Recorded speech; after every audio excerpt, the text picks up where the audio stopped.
What's up, everybody? It's your boy Shazwi, and welcome back to another video, Shazwi gang. Yeah, how is everybody doing? I'm doing all right. If you're new to this channel and you're clicking on me for the very first time, please be sure to like, comment, and subscribe, and also turn that post notification button so that you get notified every time I upload a new video. Now, with that being said, let's get straight into today's content. Let's go, everybody.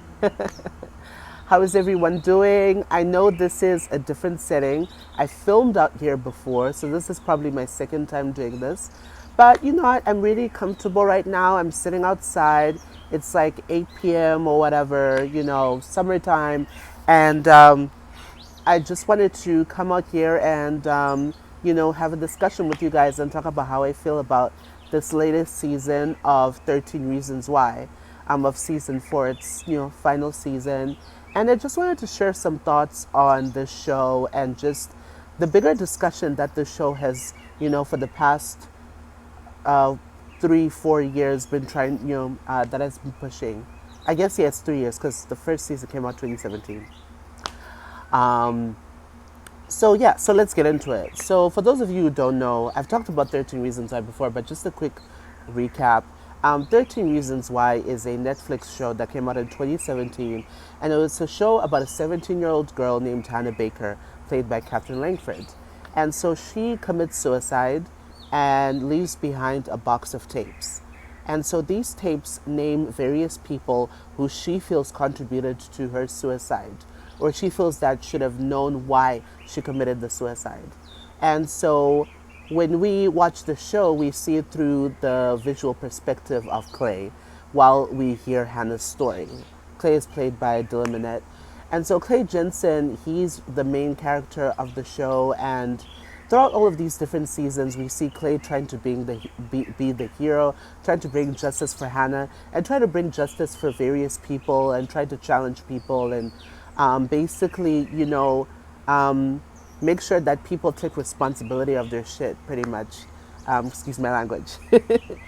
And so that was what the first season was about, is that it was focusing on Hannah telling her story in these tapes, and we see Clay give his visual perspective of what Hannah wanted us to see, the different scenes, all of that stuff. And so in season 2 of the show, the main focus was on the court case, which was the school versus Hannah Baker's parents. They filed a lawsuit because they felt that the school could have done more in preventing Hannah's suicide, because they were exposed to some of the things that she had said in regards to her suicide, the reasons why she did it, and the school pretty much didn't do anything. I personally feel like the school shouldn't be held responsible, and so it makes sense that in the end, Hannah parents lost the court case against the school. The school wasn't held responsible. And I do agree, because at the end of the day, Hannah committed suicide. No one can really force you to commit suicide, because it's suicide you do it on your own. But also at the same time, why I feel it's not the school's fault is because it's in specific individuals who, affected Hannah's life. And it so happened that they were all part of the Liberty High School institution. But it's not fair to put the blame on the entire school and have the school pay millions of dollars or something for someone's death. It doesn't bring Hannah back to life. And the people who were on those tapes who could have done something, or who knew there was something up with Hannah and did things that were horrible to her, those are the people who should be brought to justice, or something, should be done to them, whatever. But it's not fair to put on the whole school. So that was the main focus of that season. And sorry if the camera's shaking, but anyway, and throughout that season, we saw that we just heard the other side of the story, because we only hear Hannah's perspective in the first season, and so the second season was also just about how what was the other side of the story. How do people feel about Hannah's tapes? Is what she said accurate or not? Is there more to the story in terms of just things we had to know? And that's what it was about. But we realized, in that season, that what Hannah said was very true. Her perspective was right. But at the same time, there were certain things that she did leave out that were important in also seeing what led to people treating her the certain way that she did. I don't know if that makes sense. But when you watch the show, you understand what I mean. I'm sorry if the camera is shaky. It's just I'm holding it with my arm and my arm's already getting tired. But anyway, let's continue. So, in the third season, which is probably the season that didn't make sense, in terms of the show for 13 Reasons Why, it was basically about Bryce Walker, who was what you would call the king of liberty, and how he was killed. And pretty much the whole season is focused on trying to find who murdered Bryce Walker. We see his last days, we see his road to recovery and just trying to change and be a better person. We see how he loses his friends and how he changes as a person. And then we also see the main character, a new character, Annie, come into the circle, and how she's really annoying and how she somehow knows everything, but she's also helping out and is trying to find out who killed Bryce as well. We see Clay have his first ever girlfriend with Annie, and they kiss, and all of this stuff happens, and then we find out Alex is the one who killed Bryce, and Jessica has then witnessed it, and all of that stuff.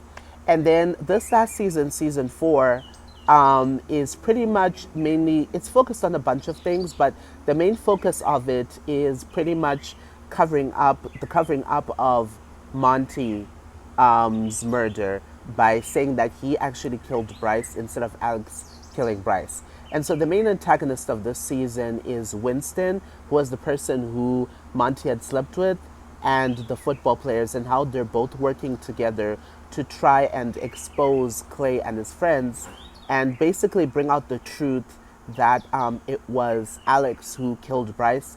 Jessica was a witness. Clay, Annie worked together to cover it up for them, and that whole thing. So that was pretty much the main focus of that. And so obviously, as you watch the show, there are many other things that happen, and I can't summarize everything for you. You would have to watch this show for yourself if you haven't watched it already.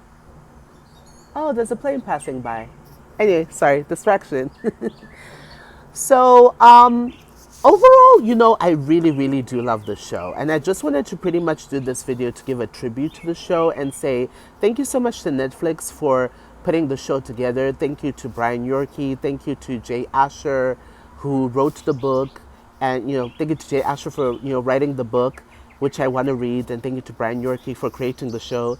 Thank you to literally the entire cast and crew put the show together. The amazing actors, from Dylan Minnette, Alicia Bowe, Brandon Flynn, everybody. It's weird that I'm saying this as if I'm part of the cast, but I really am thankful for this kind of show because not only because it's a show that I love and it's entertaining, but also because it's just so important for our generation and just for people in the world to see in general. Mental illness is a subject that is not taken seriously enough in many parts of the world, especially I know in, generally in certain cultures. I know in African countries, I know me being from Zimbabwe, I come from a country where mental health is seen as something for a long time that was associated with the spiritual aspect, whereby if you're crazy, pretty much it's like there's a demon within you, or we only talk about mental health in terms of schizophrenia and these, I guess, crazy psychological diseases, and you're seen as an other. You're not seen as a human. People treat you a certain way, like you're some disease. But it's like, no, mental health goes into depression and all this other stuff. And, I think 13 Reasons Why it really made an incredible, great, and realistic attempt, no sugarcoating, of showing what high school can be like and showing how mental health can really affect people's lives. And just also how it touched on a bunch of topics that, and just real life issues that people deal with, from sexual assault to bullying to teen pregnancies. Talked about teen pregnancies. Just talking about just issues within, I guess, I would say law enforcement or our judicial system. It touched on that a bit. Just wrongfully, arresting people who did not commit a crime. And I learned a lot in this season, in particular in season 4. I learned a lot about dissociation, doing things that you forget about, that you don't remember, especially through Clay. It was amazing when I found out he was the one who actually did the spray painting. He's the one who bombed Boland's car. He's the one who broke the school's cameras. He did all this stuff I would have never guessed. Watching Clay being in Dr. Allman's therapy sessions was also therapeutic for me as a viewer, because I learned so much about these different psychological conditions, and learning that Clay actually legit has anxiety, depression, and and dissociation, disorder. Whether that's a real disorder or not, I've seen arguments about it. But also, what I really enjoyed was the fact that season 4 really made a good attempt at coming back to the foundation of, the show, which is about, issues with mental illness and all that stuff. Because there's been a lot of negative reviews for these last 3 seasons, especially, with season 3 and season 2, because it's like the show veered away from what it was about. But I think with this season, they made a really good attempt. They did a really good job at bringing us back to the focus of the show. Because I feel like Bryce's murder and the show turning into like some Riverdale type of crime mystery, NCIS type thing, I didn't like that. I wasn't feeling that. I enjoyed the season. I enjoyed watching, the show from start to finish, but it definitely did lose its focus. You know what I mean? But it's not easy. It's not easy to do a show and talk about such realistic things and talk about these characters who go through such realistic things and, things that people go through in life. People commit suicide each day. Millions and millions of people deal with these different issues. Sexual assault is something that happens across the board through different genders, happens in children, no matter what you're wearing. So that's why for this show, I understand when I see people say, no, you shouldn't watch the show. When I see celebrities or some people say, these people shouldn't watch the show, I'll probably put up pictures of some celebrities who said something like that with some people. And also how, Netflix had to actually edit out the suicide scene from the first season. But it just goes to show how great the show is and how great it is at pretty much being realistic. I feel like I'm saying that a lot, but just being so, solemn and being so cutthroat, viscerally authentic and just real, and just, it is what it is. This is what happens, So that's something I'll always take away from the show. And yes, it was disappointing that Justin died. I love Justin, and what makes it sadder is that what just makes it more poignant, his death, and makes it so heartbreaking, was just the fact that, things were turning around for him. Clay even said, "You're officially the good son." It's something he was saying for some time.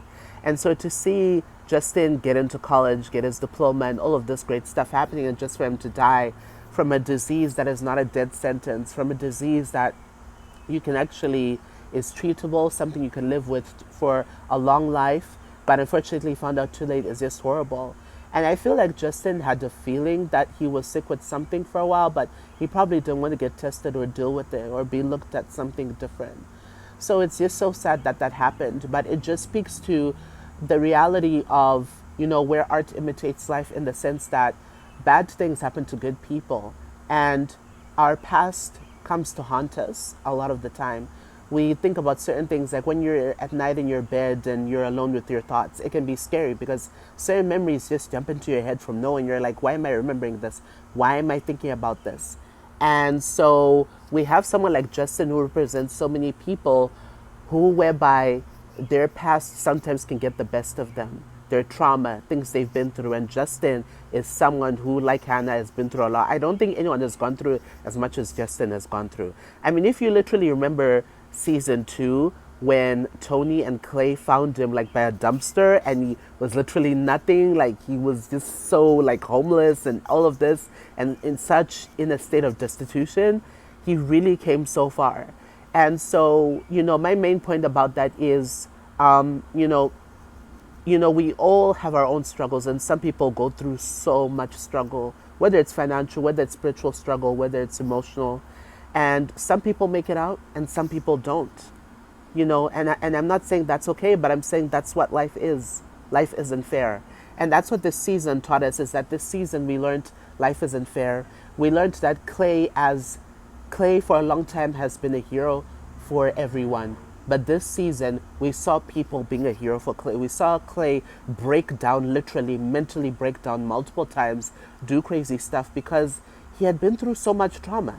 And it was just too much for him to handle. He couldn't handle being in a relationship. There was no way. This season was about healing for Clay. He had to heal, and he had to, really take care of himself. And he didn't want to, because he felt selfish about taking care of himself and looking after himself, because, he always wants to be there for other people. But for him, it's hard to accept the fact that he has to be there for himself. Even in the last few episodes, like the last two, when he was talking to Dr. Alman about how, I can't be here because Justin is dying and I feel selfish for being here. But Dr. Alman reminded him that no, your mental health is about your life too, because if you don't deal with it, it could lead to your own death too. You know what I mean? It's kind of like how when you're in a plane, put on your own mask before you put someone else's on. You know what I mean? It's good to help people. We should help people. We should look out for others. But at the same time, you have to remember that you can't love others if you don't love yourself. You can't take care of other people if you don't take care of yourself. I feel like I'm rambling, but I'm just reflecting on all of the amazing lessons and just things that I've learned from this show, and what it can teach so many, creators in the film industry, in the TV industry, for other shows that could be created, like 13 Reasons Why. But overall, I love the show.